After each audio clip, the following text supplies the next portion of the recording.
जय श्री राम भक्तों, आज हम फिर हाजिर हैं आप लोगों के बीच में कुछ रामचरितमानस के चौपाइयाँ लेकर। सुनिएगा, आनंद उठाइएगा।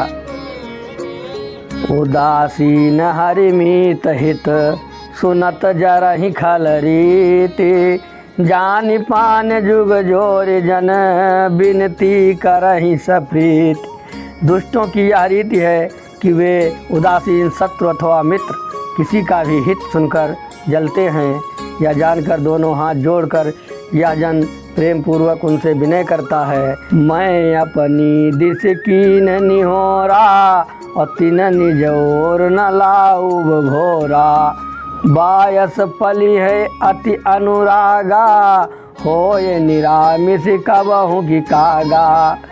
मैंने अपनी ओर से विनती की है, परंतु वे अपनी ओर से कभी नहीं चूकेंगे। कौओं को बड़े प्रेम से पालिए, परंतु वे क्या कभी मांस के त्यागी हो सकते हैं। बंदहु संत असज्जन चरना, दुख प्रद उभय बीच कछु वरना, बिछुरत एक प्राण हरि लेहि, और मिलत एक दुख दारुण देहि। अब मैं संत और असंत दोनों के चरणों की वंदना करता हूँ। दोनों ही दुख देने वाले हैं, परंतु उनमें कुछ अंतर कहा गया है। वह अंतर यह है कि एक संत तो बिछुड़ते समय प्राण हर लेते हैं, और दूसरे असंत मिलते हैं तब दारुण दुख देते हैं। अर्थात संतों का बिछुड़ना मरने के समान दुखदाई होता है, और असंतों का मिलना उपजहि एक संग जग माही, और जला जजोक जिमि गुण मिल गाही। सुधा सुरा सम साधु असाधु, और जनक एक जग जल दिया गाधु।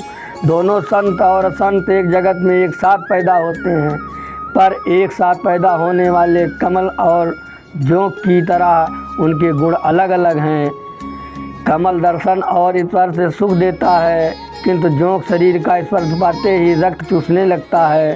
साधु अमृत के समान मृत्यु रूपी संसार से उबारने वाला है, और असाधु मदिरा के समान मोह प्रमाद और जड़ता उत्पन्न करने वाला है। दोनों को उत्पन्न करने वाला जगत रूपी अगाध समुद्र एक ही है।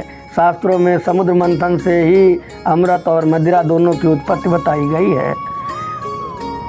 भल अन भल निज निज कर तूति, लाहत सु जस अपलोक विभूति।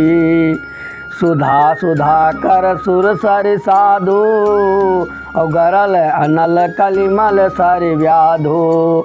गुण यो गुण जानत सब कोई, जो जेहि भाव नीक तेहि सोई। भले और बुरे अपनी अपनी करनी के अनुसार सुंदर यश और अपयश की संपत्ति पाते हैं। अमृत, चंद्रमा, गंगा जी और साधु एवं विष, अग्नि, कलयुग के पापों की नदी अर्थात कर्मनाशा और हिंसा करने वाला व्याध, इनके गुण अवगुण सब कोई जानते हैं, किंतु जिसे जो भाता है उसे वही अच्छा लगता है। जय श्री राम भक्तों, आज का प्रसंग, आज की कथा, आज का मानस पाठ बस यहीं तक। आगे फिर हम मिलेंगे।